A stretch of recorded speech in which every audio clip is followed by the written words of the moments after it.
All right, welcome to this session. A warm welcome to both the audience here on the premises, but also to the audience online, because I heard a lot of people who had to leave wanted to tune in online, so we'll take special care to also make your questions heard here in the discussion later on.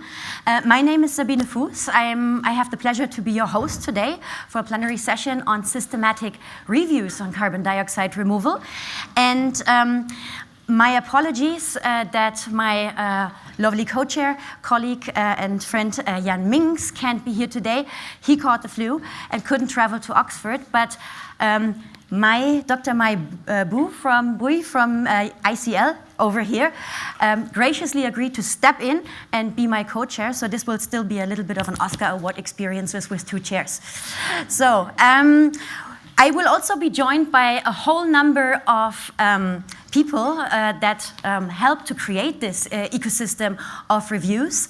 So today we will have with us Dr. Finn Müller-Hansen from the MCC in Berlin, also from the MCC in Berlin, Dr. Sarah Lück and Dr. Ingrid Schulte. And we will also be joined by Meindert van der Spek, who's a professor at the School of Engineering and Physical Sciences at Heriot-Watt University, by Professor Daniela Trehn, head of bioenergy at Helmholtz Center for Environmental Research, Professor Florian Kraxner from the International Institute for Applied Systems Analysis that we just learned will graciously host the next instance of this conference. And finally, also by Professor Claudia Kammann from Geisenheim University. And we have to say that we're especially happy to have her here because she had quite an ordeal getting here. And we're happy that she finally made it through all this ordeal with travels, accommodation, and all of that actually also during her birthday. So even before she's had any substance input, I think she already deserves an applause.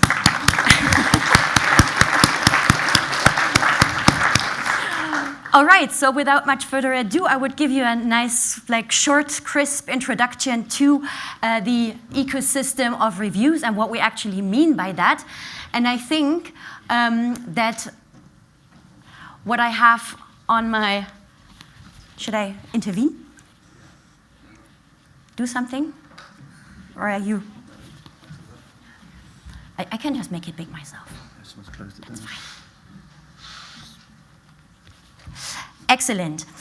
And I think after 4 full days of talking about why carbon dioxide removal is actually interesting to us and why we spend so much time thinking about it, I can safely skip this first slide that you've seen several times already and immediately dive into what we are actually after with our systematic reviews. Because what we want to do is really to prepare the grounds for more relevant scientific assessment for CDR, because there's been a lot of assessment on carbon dioxide removal already. You've seen the assessments by the IPCC, UNEP GAP report, and what have you. And there are multiple peer-reviewed papers out that focus on specific sets of options and have been quite helpful also in building up the momentum towards this. However, I'm picking out actually one of the assessments that I myself led, because I think it's not nice to say not so nice things about assessments that others have done. So I'll illustrate with my own example what we think is actually not so good about these previous assessments. And this picture actually summarizes it quite well. A, it's old now, so it's starting to get outdated, and it becomes more and more difficult to systematically do this again, repeat it.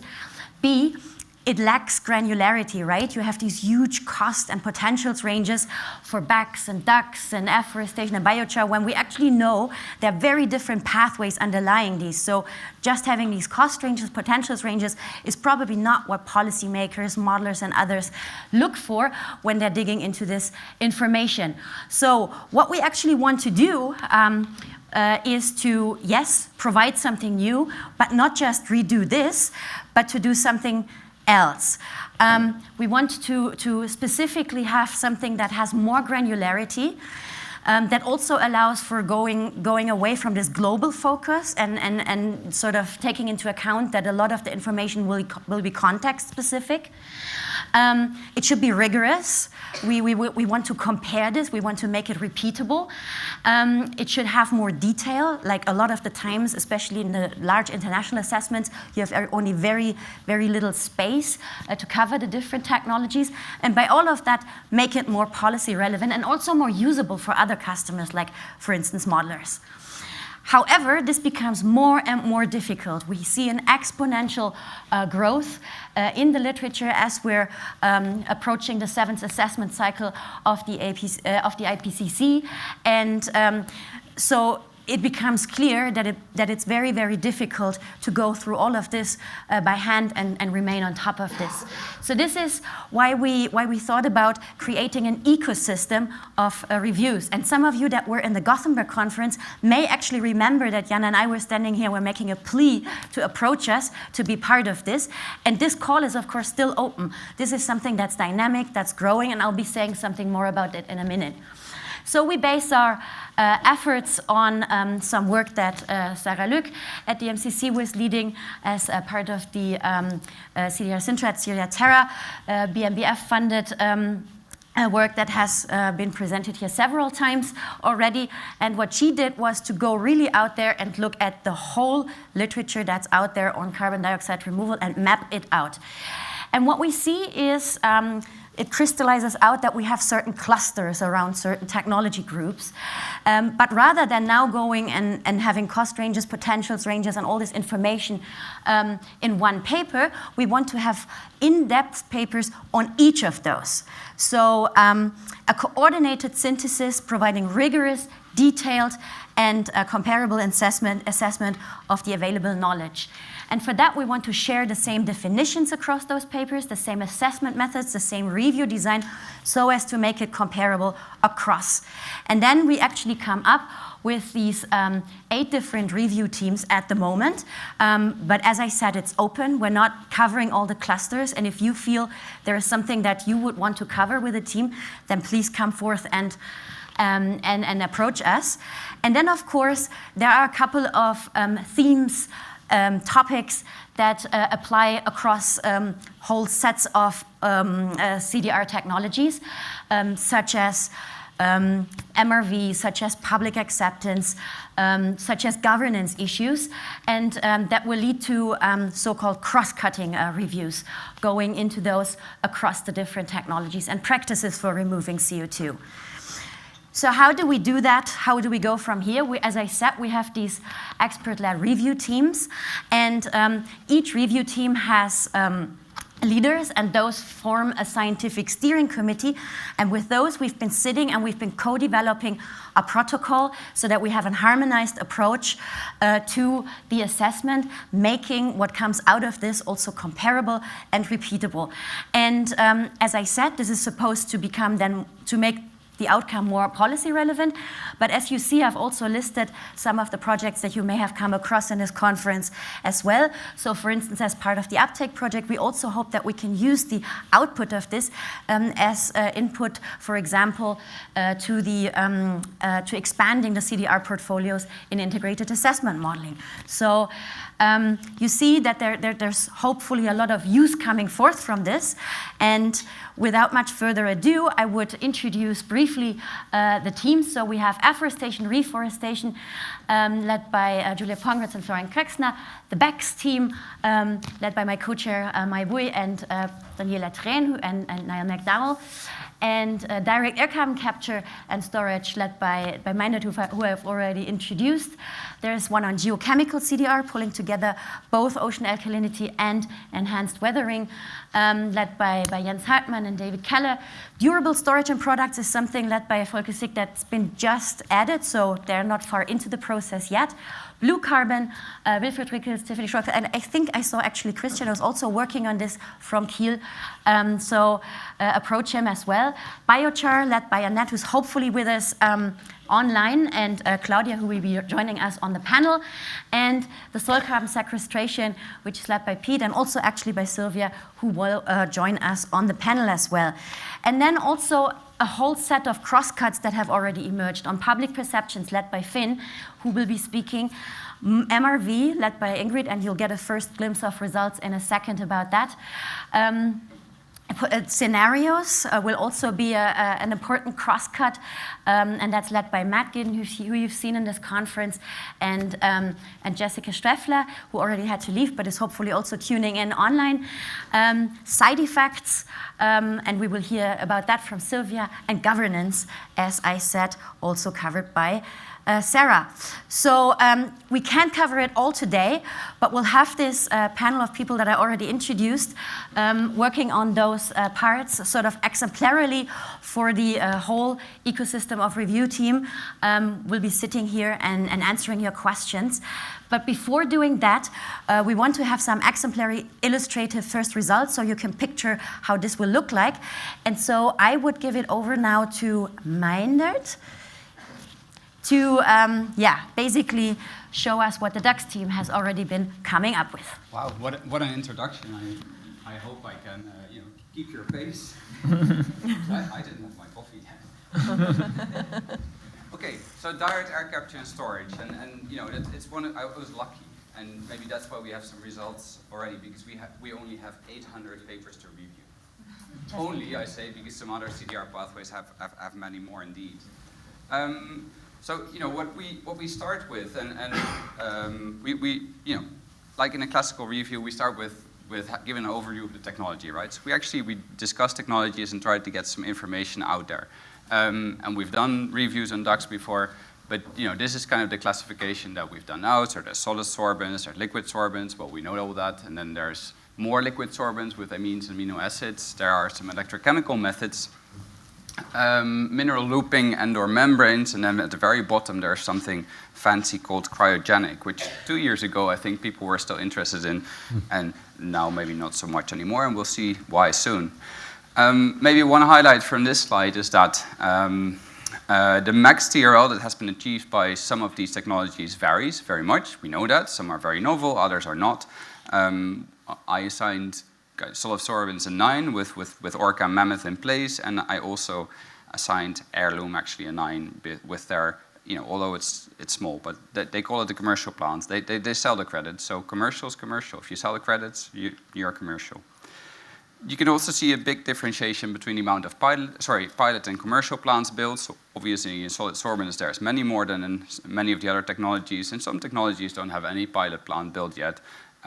Which is something that we, as a community, as a DAX community, we should really try to move forward with the support, of course, from government funding and the existing funding schemes, and maybe also new funding schemes. And then this is also nothing new, so I'll just race through it. But the volumes are very small. The biggest plant that has just been opened is 36 K-ton per annum, and that is virtually nothing. So we need to scale up still quite a bit, right? So far, so good. Then let's have a look at the energy consumptions that have been reported. And there's quite a lot of information in this slide. And what we did is take a timeline approach. Let's see if I can get a pointer up here. How does that work again? I always forget that. There we go. So there's a timeline here on the horizontal axis, which ranges from before. Actually, it should start in 1999, I think, because that was Klaus Lackner's first paper. But OK, maybe we skip that. All the way up to now, which is 2024, and then we have a number of adsorbents. And what we do is we look at the literature, right? We don't make this up ourselves. We also don't do much with the data except for harmonizing so that you can compare it. Because, for instance, what you see here is that I note total electricity requirement on the vertical axis. And we all know that, or also know that some technologies are powered by heat instead of electricity. But what can you do then? Well, if you have high temperature heat, you can kind of assume, and that's a bit of a rough assumption, but it could be produced with an electric boiler or kiln with a coefficient of performance of 1. And if it is low temperature heat, you can assume that it's supplied by a heat pump with a coefficient of 2. Now, some people will say that's too high or too low. We were kind of conservative here. A couple of observations from the energy plot. Large ranges, right? And maybe more importantly, the trend isn't going down per se. We don't see a trend really. It's not that technologies that were investigated 10 years ago were better than the ones now. To me, as a technology assessor or assessment person, I don't find that I find that normal, and I had expected this, but I do think that many people would have probably expected a trend that is going down. No, people, that's not how R&D goes, unfortunately. What we also see is that most of the points are, of course, for adsorbents and for solvents. This one I find very interesting. So if you look at the very bottom here, so this dotted line is kind of the minimum thermodynamic theoretical energy that you need to separate, I think, 75% of CO2 from a gas stream and then make it 98% pure. And some of the points fall below that value. They are reported in peer-reviewed literature. Well done, scientific community. Maybe pay a little bit more attention next time you review a paper. So that's interesting. And what we also see is that we have here some what we call kernel density estimates. So where do the most points fall? And the blue line is for sorbents, the green for electrochemical, and then the red for for liquid solvent. And they kind of overlap, right? So it's at this point, you won't hear from me that the one is better than the other, because I don't see evidence of that. Despite what the 160th duck company will say. Maybe one outlier is this Lone Star here. Texas is in the south, but this one is in the north, and that is the cryogenic duck with the 30 kilojoule per ton captured. So that's why people are not looking into this anymore. Here comes a bit of a difficult slide, and the difficulty with life cycle is very often, or with academic slides very often, is that you try to put a lot of information into one slide. So what I'll try to very briefly discuss what you will see here. You are going to see the climate change impact, or the global warming potential of different studies give to different duct technologies, and then for varying greenhouse gas intensities of the electricity grid. Mind you, some are mostly powered by gas, so then you won't see so much of a difference, but okay. And then here on the top you see, okay, this may be specific for Switzerland, or for Iceland, or for Denmark, or for Portugal, etc. Here you see something called kilogram CO2 equivalent. So if you are at 1,000, that means that what you take from the air is exactly what you remove on a net basis. But of course, nobody ever reaches 1,000 because you have some emissions while doing this process as well. And then this is translated into what we call a removal efficiency, right? So the 80 means 80% of the CO2 that you take from the air. Mammoth takes so much. 80% of that also is, on a net base goes into the ground. No, that's not completely the way I should say it. There are 20% emissions for capturing the 100%, and that's on a net base you get onto 80, right? This was some very good work by colleagues from ETH, by Vittoria and Vincent, because what she did was they went through the whole literature space and harmonized everything, and even did prospective LCA on all the existing data points. Right? So they harmonized all the heat supply, they harmonized the CO2 transport and storage, they harmonized the electricity used, and so they can compare things on a like-for-like basis. And just by looking by the legend, we can already see some interesting insights. There are only 5 LCA studies that can be reproduced at the moment. That's not very much. One of the unreproducible ones is by me. Sorry, scientific community. And they are only for classical adsorbent duct and for classical solvent duct. That's a big gap. Oh, already? I was just getting on steam. Oh, goodness. These are the lines. Okay, I'm going to take the liberty of showing you something completely different for 1 minute, okay? Can I, please? So, equity and justice. I just wanted to shift gears completely. And this is work from Sovekul, Baum, and Fritz. Something completely different, but that's also the kind of thing that we cover with our reviews. So something, this is about real or perceived, mind you, real or perceived, negative equity and justice impacts of direct air capture. Doesn't mean that I agree to them, but there are people who think that this is the case. And so, for instance, in disposal and waste, the very bottom one, there are serious concerns among the general audience about accidents at storage sites, including suffocation of host communities.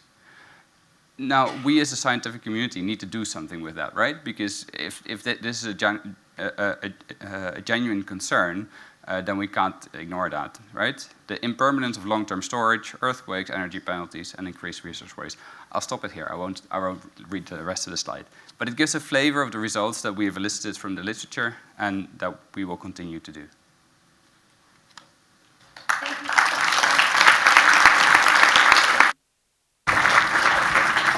Thank you for giving us that flavor. That's really great, Minded. And another flavor will come from Claudia on biochar.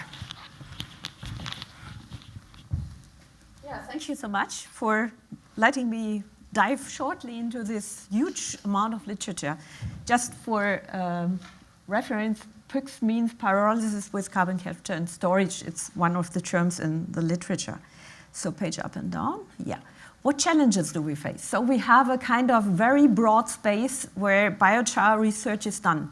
It ranges from material use, from filtration materials, from chemical uses to agriculture or use in building materials. So it's hard to grasp. It's about 80,000 peer-reviewed papers if you just type in the keyword biochar in Easy Web of Knowledge. CDR is often considered a co-benefit in biochar research. So biochar is not focusing on CDR mostly, but it's often done because you want to increase yields or you want to reduce NO emissions. That in itself is considered a co-benefit from a CDR standpoint. So we have to harmonize that a little bit and try to build it in the review. Some of the biochar use pathways that we know of, where we know that biochar producers sell their biochar too, that even have maybe a very huge future potential, they are poorly represented in the peer-reviewed literature. Just as an example, you can use biochar in landscape architecture. If you build under the pavement a coarse gravel bed that you compact, then you have about 40% of pore space in it, and then you put there some compost and biochar in it so that roots can grow underneath. So you can have your normal pavement, drive over it, or have it over-constructed, and still have rooting space below for water infiltration. That's in the space of stormwater management for adaptation and mitigation. And landscape architects, they don't publish in peer-reviewed journals. It's not their kind of culture. They have more what they deem more relevant for praxis, other types and kinds of journals. So that's a hardship we face, how to represent that in the review. Then we have a multitude of potential use pathways with challenges for integrated assessment modeling or other kinds of modeling approaches, simply because it's so multifaceted. What I want to give you is a kind of short dive into the first results that are either constructed or ongoing within members of the huge team, which is still growing, the review team. And I was gracefully given some of the results from a manuscript that Han Weng and Annette Coe are preparing. What you can see here is a review of the biochar literature with regards to global assessment of the CDR potential. Just to give you an impression what's up here, you always have the large and the inner cycle for the lower and the higher range of the assessment of the potential. The direct CDR is a darker color of each cycle, and the lighter color is a non-CDR mitigation. For example, if you with fertilizer you reduce NO emissions when you use biochar in soil, so you get a kind of reduction of N2O global warming potential while doing so. As you can see here, we had some very early assessments. For example, Wolf et al., they just gave the harvest residues a go, so a kind of sustainably sourced biomass. Here. So most of these assessments are kind of feedstock supply driven, and I forgot to mention that same colors refer to kind of interconnected authors or studies building on each other. But there's also assessments like what Constanze Werner did in 2018, which are more negative emission demand driven. So the thing was to look how much land do I need to use if I use a certain technology. And if I, for example, assume a basic biochar approach, like only using the biochar or maybe using also the bio-oil for sequestration or using the pyrolysis gases for carbonate production with weathering combined. So and if you do that and take it further, you have yield increases with the biochar, which would free your land for some more biomass production for CDR. So she took stuff like that into account. And what you can see here is if you do it calorie and land neutral, you come up with other numbers. So there's a huge space between supply and demand driven and also using residues or using a kind of dedicated grown biomass for CDR. So what we do now is building a little bit on what we have done already, for example, for the new book of Johannes Lehmann. So we have different ways of assessing different co-benefits. It's not working here, so there should be. And how do we tackle the task? So what we've done already is we have done a review of meta-studies that report biochar effects in the agronomy space. And what we are trying to do now is repeat that. So we found through the NACOS tool, through Sarah, 219 meta-studies on biochar. And we look now with a systematic screening protocol and a checklist, are they really meta-studies? Is the statistic correct? And what do they represent, and is it related to CDR? So that's our protocol. And one of the very first results, I mean, there's much more to come, but just to show you what we are investigating, for example, a new meta-study focusing on a combination of yield, water use efficiency, and nutrient use efficiency always reported increases, and they made an economic assessment out of that. Then the N cycling in field experiments, so that you have more total soil N when using biochar, higher amounts of nutrients, or for example, the available water content, AWC, in different textured soils, so that you can see where does it make sense to use biochar and how would you represent it economically. The crop yields, you can see that especially if you are in acidic soils, you get higher crop yields, for example. And for example, if you look into the root biomass, which will represent new soil organic carbon, you get normally quite prominent increases. The other thing is that you normally get a reduction, for example, in the N2O or greenhouse gas emissions, especially if you treat your organic residues like composting in that way. So what we have is there's a huge mountain still to climb, and sometimes we are really afraid as a team that we don't make it, so the team is open also to people to join us in this kind of quest for a data mountain. Thank you. Claudia, you made it sound a little bit maybe made it sound a little bit scary to join you on that on that trip, but thanks a lot for giving us a glimpse. Now we've had 2 glimpses on preliminary results from the CDR method specific reviews. Now I would ask Finn to talk about about the first crosscut that came up with results. Yeah, thank you very much for giving me the opportunity to present this here. As you can see, this is really a challenge to get a lot of details into such a short talk, but bear with me. So why are we actually doing this? I think we've seen this mostly in the parallel sessions here, that there's a lot of ongoing research on public perceptions, and we need actually public support when we want to meet that challenge of scaling up CDR. Of course, this is only an instrumental justification to look into this. There are others, but I think it's really important to make clear that if we fail to do so, that there will be some political backlash. So what we try to do in this review is to generate an overview over that literature. And as you will see in a minute, it's not very large, not as in biochar, but considerably large and growing. At the moment, there are not many systematic reviews in this field.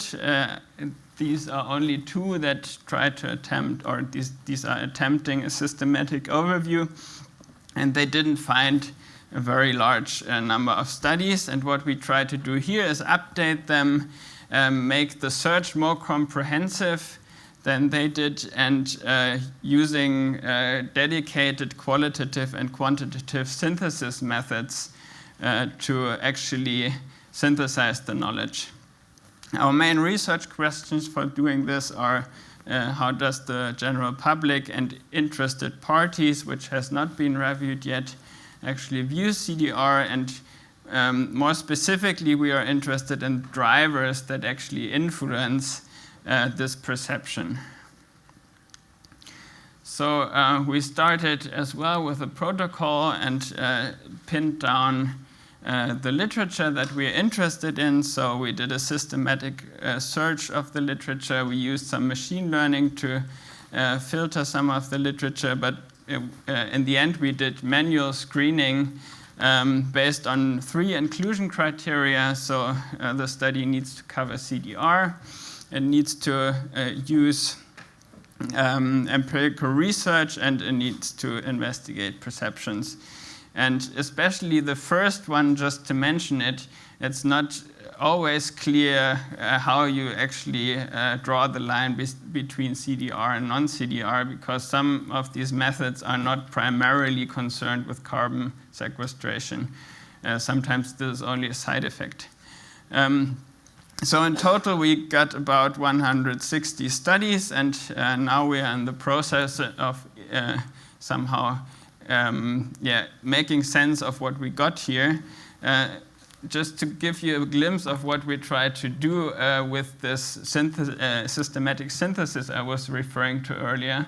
So the idea, we have now extracted 3 different types of data from these studies. One is more general contextual data, but we also extracted some quantitative data, mainly from survey experiments where people try to link certain factors and the perceived CDR attitudes. And then we also extract some qualitative findings from studies that use, for example, focus groups and interviews.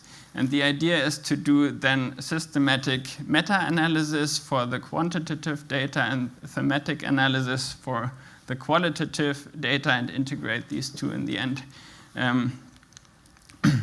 So just to give you a short glimpse of the overview we already generated, and these are figures that appear in the State of CDR report. So you can see that the literature is actually increasing over time. I think we have a quite good mix of different methods that are covered in the literature, at least if you compare this to the general literature on CDR. This is much less concentrated on certain methods. We also see that there's quite a limited geographic coverage, so many studies focus on Western countries. But as we also included into our search studies that are not only surveying general populations, but also look at interested parties, stakeholders, adopters of CDR, this is actually somehow broadening our coverage, because there are more studies like this also in developing countries. We find studies using different methods, quantitative, qualitative, but also mixed methods. And most of the studies, they focus on general attitudes towards these technologies or methods, but also more specifically on perceptions of certain projects, willingness to pay, willingness to adopt these methods, and so on. I think you've already seen this figure in the first day, so this is one of the things that we somehow extracted from this. The idea here is to somehow see how different factors actually influence attitudes on CDR. And this figure shows the agreement in the literature and the direction of effects. But what we aim for with this meta-analysis is somehow also say something about the average size or the range of sizes that the literature finds, and also moderators that influence these effects. So key takeaways so far are there's actually much more diverse literature on CDR perceptions than previous reviews actually identified.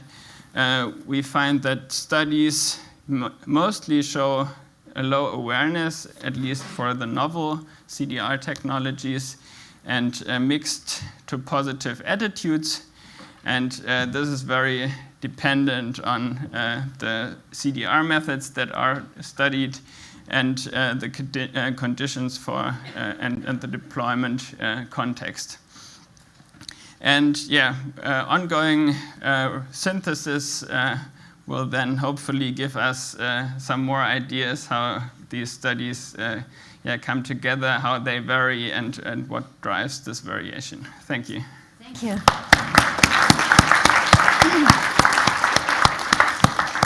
And then we finished a flash preview with Ingrid's work on MRV.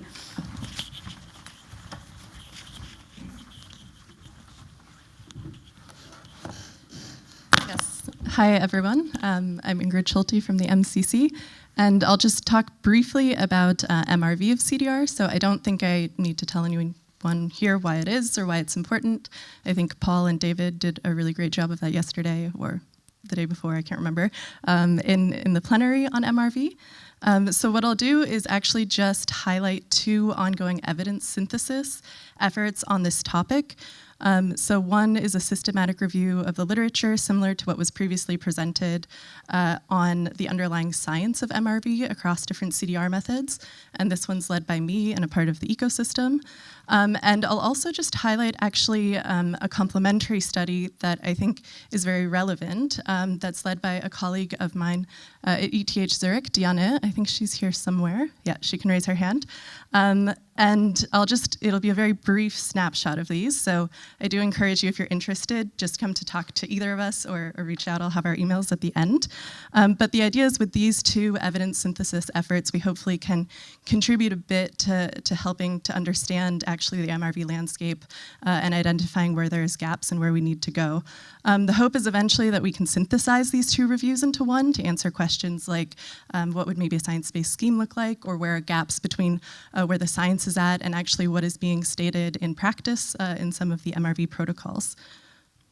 So just on the systematic review, I won't go over the methods. I think colleagues previously gave a little bit of a sense of what we are doing and the approach we use. Just to say, we started with a lot of literature and narrowed it down to a little bit less.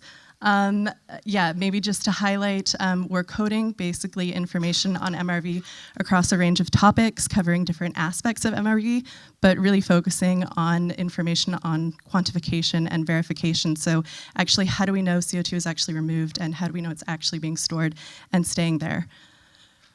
Just to give an example of kind of how we're pulling our results together and what, in the end, what we'll have and what this could look like. At the end, I think we'll have a nice database, basically, of information, evidence on MRV, kind of different measurement or quantification approaches that are out there being talked about in the literature, either being tested or being used, different geographies maybe that are being covered, where things are not being covered, and whatever information we can find on things like uncertainty and so on. So this is just an example from DAX. And then on the evaluation that I mentioned, that Diana, again, is leading, this is focusing on the protocols that are out there. So Paul mentioned a bunch. We're covering 55 protocols, and looking at all of these, they cover 11 CDR methods across a range of criteria is what we're evaluating them on. So things like what they say about governance, removal quality.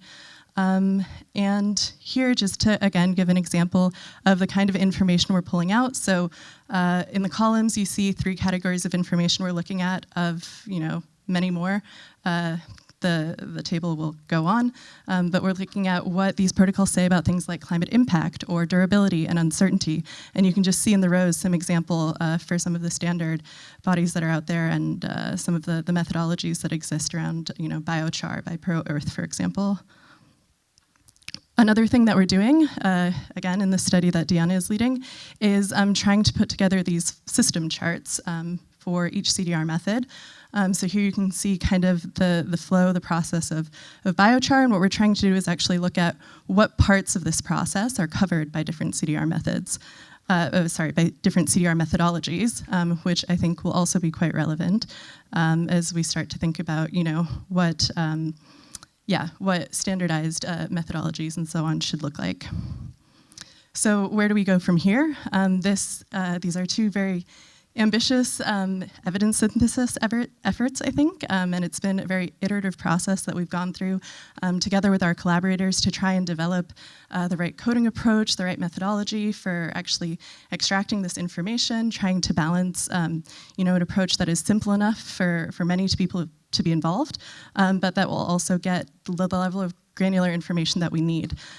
So in principle, we now have this proof of concept for a review that can hopefully be translated into maybe a living review or a living map. So this means that this is a review that, based on a set protocol, can be updated over time. So instead of doing a systematic review 1 year and then another one in 5 years, you are using the same approach to continuously update it. And this is particularly relevant, I think, in the MRV space because, of course, it's very quick and very fast moving, and a lot is happening, a lot of research that all of you are involved in. Another advantage is we will then have this database that hopefully can also be a part of informing the policy process and ensuring that decision makers have the evidence that they need in order to actually come up with a good system that works now and maybe see how it can be adjusted in the future as we learn more as our landscape, as the MRV landscape and the CDR landscape develops. So again, I really encourage you to reach out if you're working on this topic, if you want to get involved, and thanks for the time. Thank you. All right. So I would invite the speakers to sit up here and actually also already invite my co-chair Mai to sit up here. She'll have questions for you in the pipeline, definitely. But I would also invite Sarah Lück and Sylvia Vetter and Florian Kraxner and Daniela Train to join the previous speakers and actually start with some specific questions to their parts in the ecosystem of review. So, Sarah, I want to start with you because I was flagging your systematic map of CDR research as a kind of building stone for this effort. And you've done something similar for CDR governance. People may have seen your poster. Why do we need this? This is a huge effort. Maybe you can let us in on your as an evidence synthesis expert. Okay. So if you think of a review, it's a normal review. You might cite the most important science papers, the people you met at a conference, your colleague across the desk, but you might miss some important information from Asia or some certain scientific communities you're not aware of. And there, the idea of systematic reviews comes into place, where the idea is to collect all available information. This idea is not new. It was actually developed in the 70s or so. It was picked up by medical researchers, so because they figure out how to handle so much information and how to produce actually guidelines for doctors, and so they came up with this process of really collecting every information what we have, and they produced guidelines how to do that, for how to set up a protocol, an open public protocol, how to search for the literature, how to screen it, how to extract information. And Campbell and Cochrane, for example, are the main players in this field. And we've seen here by Ingrid and Finn how they reduced their literature systematically in an open process. And this openness and of course creates makes it possible to replicate it, to make it transparent, and also, of course, creates credibility with that. And we distinguish two main frameworks in those evidence synthesis. One of them is the systematic map, where we rather map out general, or rather superficially, the whole literature of a certain research topic. For example, what is the research landscape of CDR? And there you then ask, what is studied by whom, when, where, so very broadly, and systematic. And then you can look at where do we have gaps, where do we have evidence gaps, where do we need more research, basically. Or, on the other hand, where do we have evidence hubs? So where can we go deeper? Where do we have really already lots of knowledge accumulated? And then we can start the systematic review process, basically, on these hubs. And then we can go deeper into those literature and ask, what works? How much can we achieve with what technology? What does people think about that? And we go really deep and extract more detailed information from that. Thanks, Sarah. So let's go to one of those hubs and continue with Florian. So you're co-leading the afforestation review, and the afforestation literature was already big before we had the CDR debate, probably. So how do you deal with the challenge? And I mean, given the effort, like, who will benefit from this? Who will be using the output? What do you hope to achieve?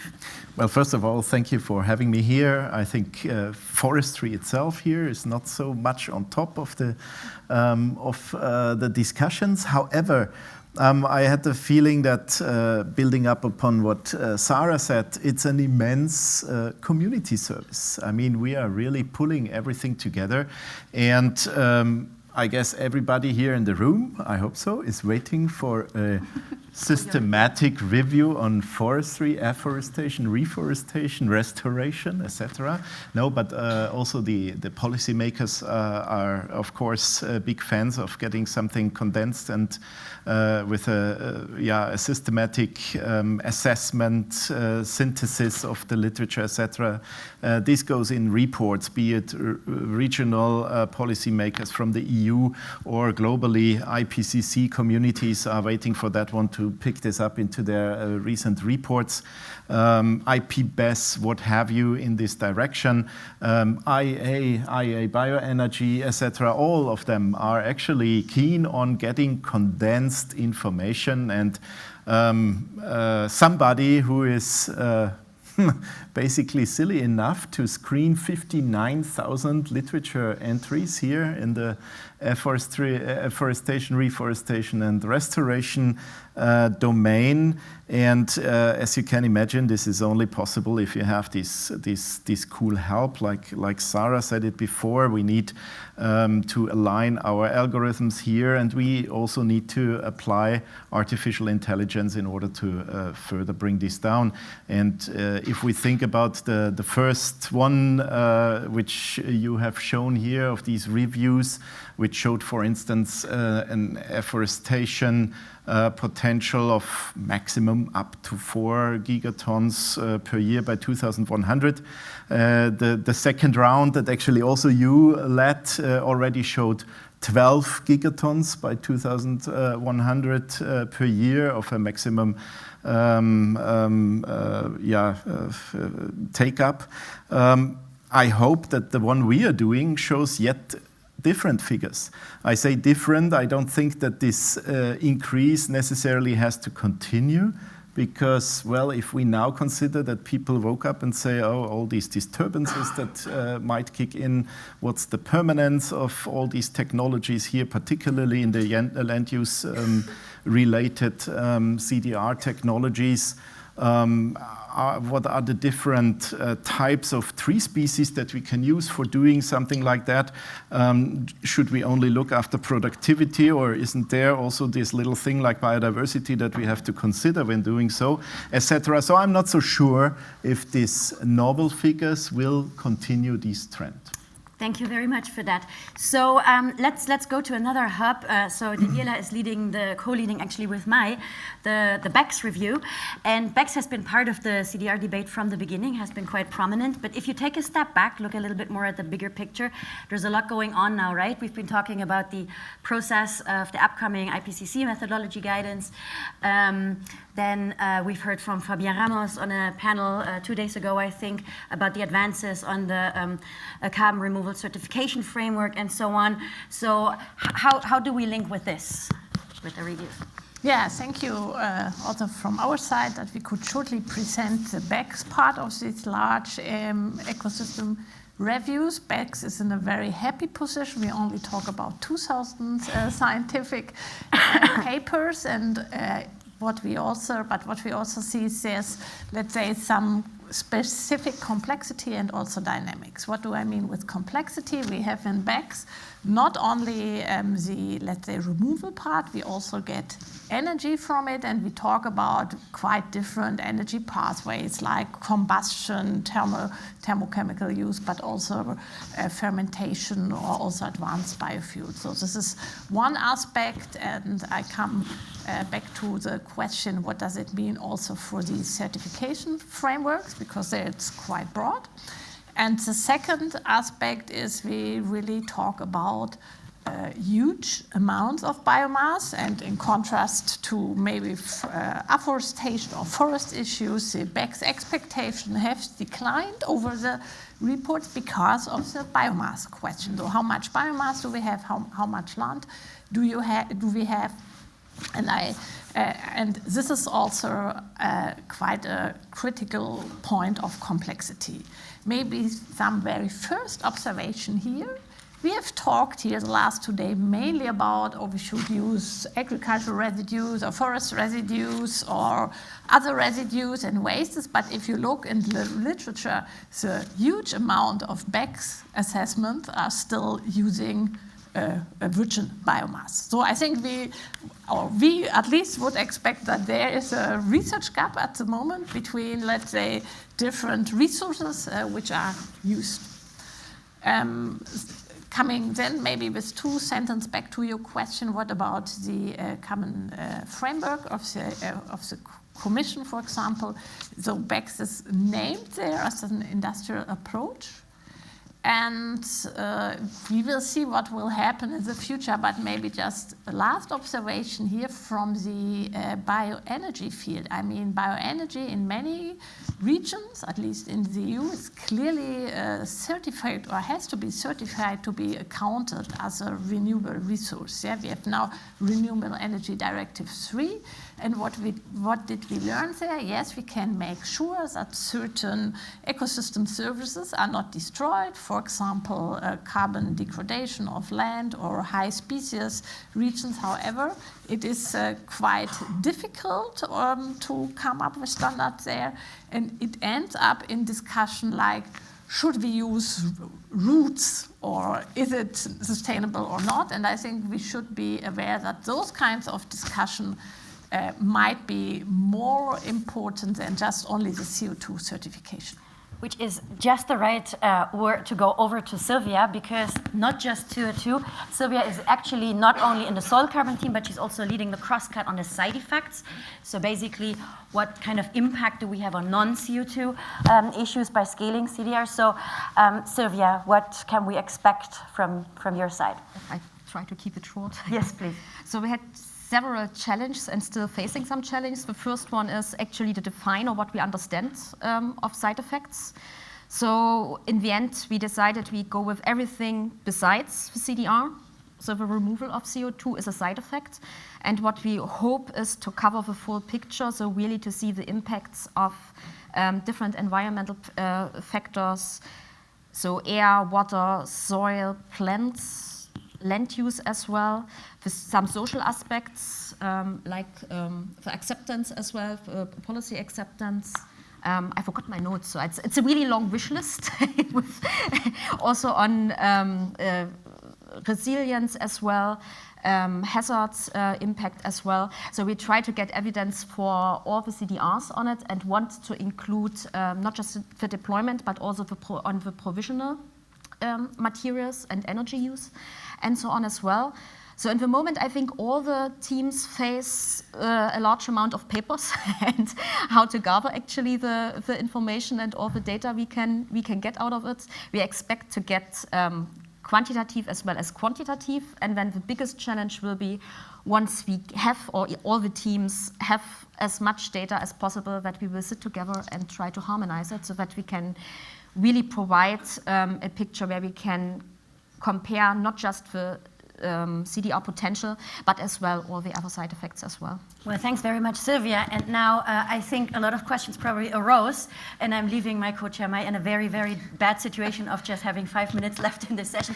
But I think because we started a couple of minutes later, maybe people will bear with us, and maybe you can also be a little bit selective and summarize a few questions, and maybe prioritize people we don't see in the room, because they may have the chance of attacking the panel in the coffee break still. Yes, so I think one of the most popular question in this sort of Q&A right now is the question around how the team is going about this to ensure consistency across the evaluations, because as we've seen, it's a diverse portfolio of CDR options that are very different, and I guess it'd be nice to hear a bit about how we've approached this in a way that ensures consistency across the reviews. For example, TRL is something that's not easily applied to afforestation, for instance, but maybe easier to apply, for instance, with direct air capture. So maybe we'll start off with maybe on the other end with mine dirt, and then we'll go down. Yeah, right. So, I mean, what we did as a group, and I think that's one of the things that Sabine kind of hinted to in the beginning, is that we defined which topics would come back in each review, right? And I think Jan and potentially, I'm not sure, but I'm guessing that Ingrid and Sabine will have helped with that. But at least when I started, they gave me a protocol already, right? So it was generic, and they tried to make it a bit more specific for duck. Maybe Sarah helped as well, I don't know. I see. Probably Ingrid is the best to answer. Yeah, Okay. I think so. So maybe I will stop there. There was a protocol. We made changes where we thought necessary, and the protocol itself came from Mercator MCC. Ingrid, please. Yeah, I mean, I think that summarized it well. I don't have to add too much. We started with an initial template, which I think when you're coordinating amongst a big group, it's nice to have something to start with that people can comment on. We shared this amongst the scientific steering committee, the team leads, for input. And of course, because all the CDR methods are so different, there is a bit of adaptation that is needed once you go into the details.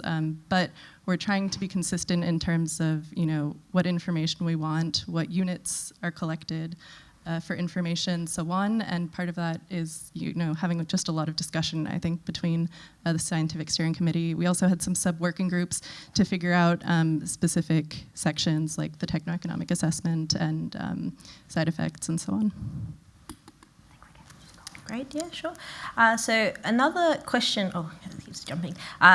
So someone's commented on how would you recommend scientists behind this work behind these studies to work more efficiently together? So I guess in terms of right now, we've been kind of doing sort of monthly, every few months types of meetings to try to ensure relatively some consistency across each of us, where there's some, similarities, for instance, with the biochar and BECS, there's been some coordination on that aspect. And then I guess we've been as effective as possible trying to communicate. But certainly, I think in terms of more efficiently, there's not much more that we can add, really. Anything else? I don't know. Sabina? I think you summarized it quite well. Yeah, and I guess the other aspect is the cross-cutting papers. So where there were commonalities across all the pathways, this is what's been pulled out as a topic to do a cross-cutting paper. Exactly. I think it's part of if we identify really an issue across reviews, that we have a task force that goes in and sort of tries to come up with some guidance. to make it more effective. But obviously, if anyone has suggestions on this, Exactly. of course, we're very welcome. This is a living process. Another piece that may be very technology specific is about the realistic scale-up rates for each of the technology classes. So we see nth of a kind costs with some of these, max scales, but we don't really have a good sense on how quickly humanity can actually scale up, particularly looking at the past, maybe the industrial process, we've got some analogues, but some of the more maybe nature-based ones, it's a bit harder to tell. And perhaps each of you can comment about, on your technology, sort of the realistic sort of scale up and the cost numbers, whether you think it's even realistic to put these numbers on or put a number on them. That's something that we'll start with maybe biochar perhaps. Yeah, we can. I think with biochar we have got a 15-year head start in many things. So also industries have scaled by themselves, not being incentivized by CDR payments.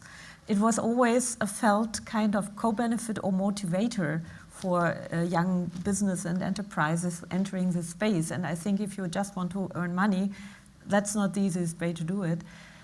So I think we are in Europe roughly at 100,000 tons of CO2 equivalents being sequestered that way yearly, and there was a global assessment coming up with 350,000 tons roughly, which will not be the full picture because the Asian countries are not well represented in this. And but what is evident is that there is kind of a space that creates jobs and money. So within the entire thing. And I think that will be a future very interesting assessment. And I think it's not well reflected as what we've seen diving deeply into it, or probing into it with an ACOS tool, not well reflected yet in the scientific literature. Do we have a last final pressing question before we need to wrap? Sure, I guess this last one here on this MRV piece. So right now, MRV, do you think future studies should include it more extensively, potentially with policy? What's your comments here, Ingrid? I think I missed the middle of the question. What should include it more? So this is the MRV, so right now there's current research in CDR in natural sciences and engineering that sometimes doesn't always include MRV, but it is essential for policymakers. Do you think there's a future role for MRV to be included more extensively?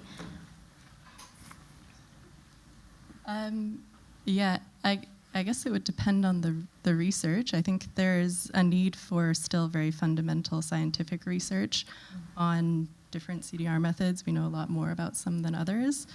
I think if there's scope to add in an MRV component and it makes sense, like, yeah, if you're trying to test something, getting measurements on actually, what you're doing, how often you're doing it, so on, makes sense. But I think it would really come down to your research question. Yeah. I don't know that it has to be in all studies, right? I think it just really depends on.